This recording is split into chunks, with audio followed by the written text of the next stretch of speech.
আপনি দুনিয়াও চাইবেন, আখিরাতও চাইবেন।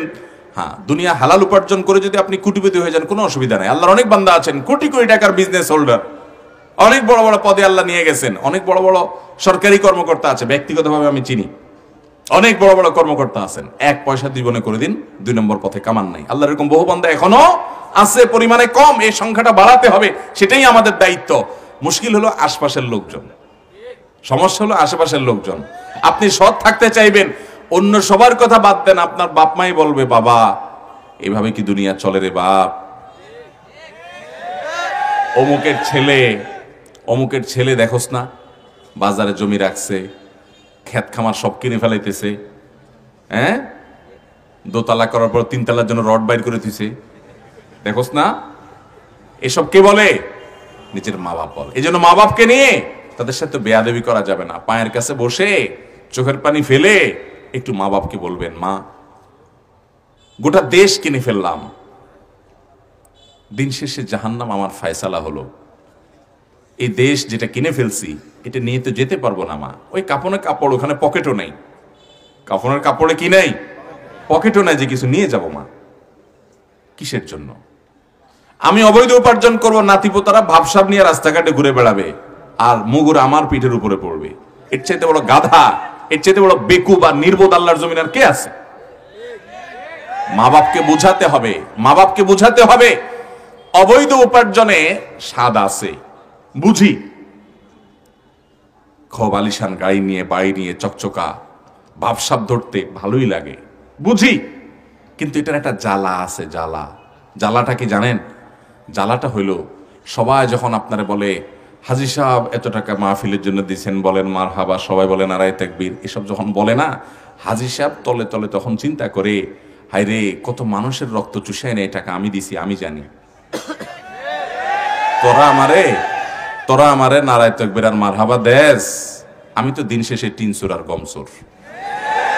মুশকিল হলো যে বললাম, সততার পথে চলতে গেলে আপনার বউ বলবে তোমার সংসার করা যায়, আশপাশে দেখো না কিছু মানুষ কেমনে চলে, আপনার বাপ মা, আপনার ভাই বোন, আপনার আশপাশে সবাই বাধা দিবে। এই জন্য প্রথম কথা হলো পৃথিবী উল্টে যাবে, আমি অন্যায় করব না।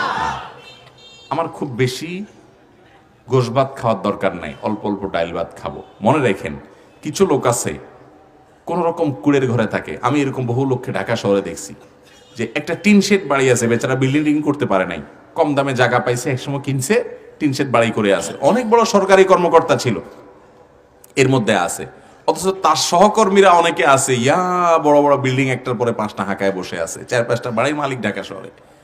তো আমি এই লোকগুলোর সাথে প্রায় যাই, মিশি, একটু কথা বলি, আড্ডা মারি, গল্প করি, চা খাই তাদের বাসায়, একটু বোঝার চেষ্টা করি তাদের মেন্টালিটি, দেখি এই লোকগুলো সুখের সাগরে হাবুডুবু খাচ্ছে।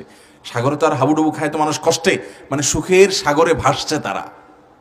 কেন? কারণ মনে রাখবেন, অবৈধ কাজ, অবৈধ উপার্জন যখন মানুষ করে, দেখতে আপনার দূর থেকে মনে হবে আরে কত সুখে আছে, ভেতর থেকে অপরাধ বোধের অদৃশ্য একটা জ্বালা আছে, একটা যন্ত্রণা আছে, একটা কামড় আছে। কামড় বুঝেননি?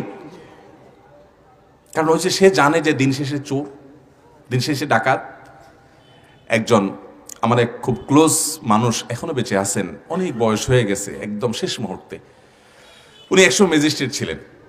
তা আমি তখন ঢাকার মণিপুরে এক মসজিদে নামাজ পড়াই, আমাকে এসে বলে, হুজুর, আমার সাথে খুব ক্লোজ সম্পর্ক, বাসায় আসা যাওয়া করতেন, অনেক স্নেহ করতেন আমাকে বললেন, হুজুর দুঃখের কথা কি বলি, উনি প্রচুর জমি জমা ছিল ওনার, সব মাদ্রাসা দিয়ে দিচ্ছেন, পূর্বাঞ্চলে একটা জমি আমাকেও দিছে, বলে যে মাদ্রাসা করেন। তা আমি বললাম আমার সময় না, আমি আমার এক ভাইকে দিয়ে দিছি, উনি এখন মাদ্রাসা করছে, আলহামদুলিল্লাহ আমার এক ছাত্র অনেক বড় মাদ্রাসা করছে সেখানে। ভদ্রলোক বলতেছে, হুজুর আজকে জমিটা মাদ্রাসায় দিয়ে দেই, কালকে অমুক জায়গায় 2 লাখ দিয়ে দিই, ওখানে 5 লাখ দিয়ে দিই, আমার ছেলে মেয়েরা সব বাসায় আমারে পারলে বাঁধে, মাছ দুধ দিবে এই অবস্থা।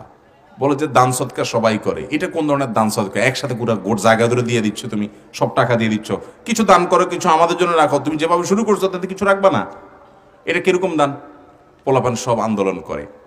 তা আমি বললাম, পোলাপান তো ঠিক বলছে, খারাপ বলে নাই তো, আমার নবীজিও তো বলছেন যে পরিবারকে রিক্ত হস্ত রেখে যাবা না, পোলাপানের জন্য কিছু রেখে যাও, আপনারা সব দান করতে বলছে কে? আমাকে তখন হাজী সাহেব বলে বাবা রে, এই কথা বলার জন্যই তো আপনাকে আসছি। সেটা হলো যেগুলা ছেলে মেয়ে বলতেছে ওদের জন্য রাখতে, এগুলো তো আমার না কিছু, সব তো চোরাই জিনিস। হাসির জিনিস না ভাই। তখন ভদ্রলোক বললেন যে ভাই, একটা সময়ের দৃশ্য আমার চোখের সামনে ভেসে উঠছে। উনি নিজে বলছেন আমাকে, একটা দৃশ্য আমার চোখের সামনে এখনো ভাসে। কি? যে কোনো একটা জেলার নাম বলছেন, আমি নাম বলবো না। বলেন যে অমুক জেলাতে আমি ম্যাজিস্ট্রেট ছিলাম, একটা মামলা আমার কাছে আসলো, একটা লোকের মানে ভয়ঙ্কর ক্ষতি করে দিতে পারি আমি, একদম তার বিরুদ্ধে অর্ডার দিয়ে দেবে, শেষ তার লাইফ। তো গরিব মানুষ আমার কাছে আসছে, বললাম যে এত টাকা লাগবে, দিতে পারবা? তাহলে রায় ঘুরে যাবে। তখন গরিব মানুষ বলে যে টাকা পয়সা দিতে পারবো না স্যার। বলে তোমার জমি জমা নাই? বলে আছে। বলে বিক্রি করে নিয়ে আসো। বলে যে লোকটা জমি জমা বিক্রি করে 10 টাকা জিনিস 5 টাকা বিক্রি করে তাড়াহুড়া করে টাকা নিয়ে আসছে। আসার পরে আমি রায় ঘুরে দিয়ে তারে বাঁচাই দিছি, অথচ সে এমনিই নিরপরাধ মানুষ ছিল, তারে ফাঁসানো হয়েছে। তো আমি তাকে এই রায় দিয়া ওই টাকার বান্ডেলগুলো নিয়ে আইসা এই জমিটা কিনছি, যে জমিটা এখন পোলাপান বলতেছে আমরা বাড়ি করব ওখানে। ওরা তো জানে না ওই টাকাটা আমি অন্যায়ভাবে ওই লোক থেকে আনছি। তখন আমার বুঝ আসে নাই, এখন আল্লাহর ভয় আসছে। ভাইরা আমার, এরকম শত শত মানুষের হিস্ট্রি আমার বুকে আছে। আমি জানি শয়তান আপনাদেরকে বলবে 2 নম্বর পথে কামাই করো, খবরদার সেদিকে পা বাড়াবেন। মনে রাখবেন, হারামে আরাম নাই, এটা মুখে আমরা বলি, কিন্তু এখন যদি আপনার সামনে কয়েক কোটি টাকা মেরে দেওয়ার একটা সুযোগ আসে, কেউ দেখবে না, কেউ দেখবে না, এবং ভয় নাই, ধরা পড়ার কোনো সম্ভাবনা নাই। মেরে দেওয়ার সুযোগ আছে কয়েক কোটি টাকা। আপনি মাহফিল থেকে যাওয়ার সময় পাইছেন বস্তাটা, আস্তে নিয়ে যাবেন, অন্ধকার, কোনো সিসি ক্যামেরা নাই, লাইট নাই, কিচ্ছু নাই, নিয়ে শুধু ঘরে ধুয়ে দিবেন, আস্তে আস্তে সাইজ করবেন। শয়তান আপনাকে বলবে আরে নিয়ে যা, নিয়ে যা, পরে মাপটাপ চাবি, কিছু মসজিদ মাদ্রাসা দিয়ে দিবি, কিছু দিয়ে দিলে হুজুররা এমনি মারহাবা দিবে, কালো টাকা সাদা হয়ে যাবে। ভাইরা আমার, আহা, তো এই জন্য সংগ্রাম করতে হয়। যে কথা বলছিলাম যে অবৈধ এবং 2 নম্বর পথে যে কামাই হয়, এই কামাইটার পর একটা জ্বালা আছে, জ্বালা। ওই যে বুড়ার কথা বলছি হাজী সাহেব, ওই বেচারাকে অবৈধ উপার্জনের জ্বালায় জ্বালাতন করতো। এটা আমরা জানি না, যারা 2 নম্বর পথে উপার্জন করে ওরা জানে। ওদেরকে দেখলে মনে অনেক সুখে, ভিতরে জাহান্নাম, ত্রাস। কারণ ও জানে দিন শেষে সে দুর্নীতিবাজ, সে খারাপ মানুষ, সে জানে এই টাকাগুলো আরেকজনের, মানুষের, অন্যায়ভাবে উপার্জন করছে। এই জন্য মন ভরে সেটা ভোগ করতে পারে না। কিন্তু এর বিপরীতে একজন মানুষ গরিব, তিনি সৎ ছিলেন, এই জন্য বেশি পয়সা করতে পারেন নাই, ডাল ভাত খায় কিন্তু প্রচন্ড তৃপ্তি।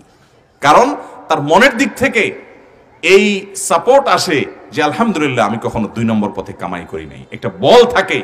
এই জন্য নবী সাল্লাল্লাহু আলাইহি ওয়াসাল্লাম বলেছেন লাইসাল গিনা বিকাসরাতিল আরজ, অনেক সম্পদের মালিক হওয়ার নাম ধনী হওয়া নয়, ওয়ালাকিন্নাল গিনা গিনান নাফস, ধনী হওয়া হলো যার মনের দিক থেকে ধনী। মনের দিক থেকে ধনী মানে সে জানে তার মনে কোনো দুর্বলতা নাই, সুখী সে। ওই সম্পদের মালিক হওয়ার নাম সুখ হতে পারে না। অতএব সৎ পথে চলবো তো ইনশাআল্লাহ। দুর্নীতির বিরুদ্ধে আমরা সংগ্রাম করব, দুর্নীতি নিজেরাও করব না, কাউকে করতে দেব না।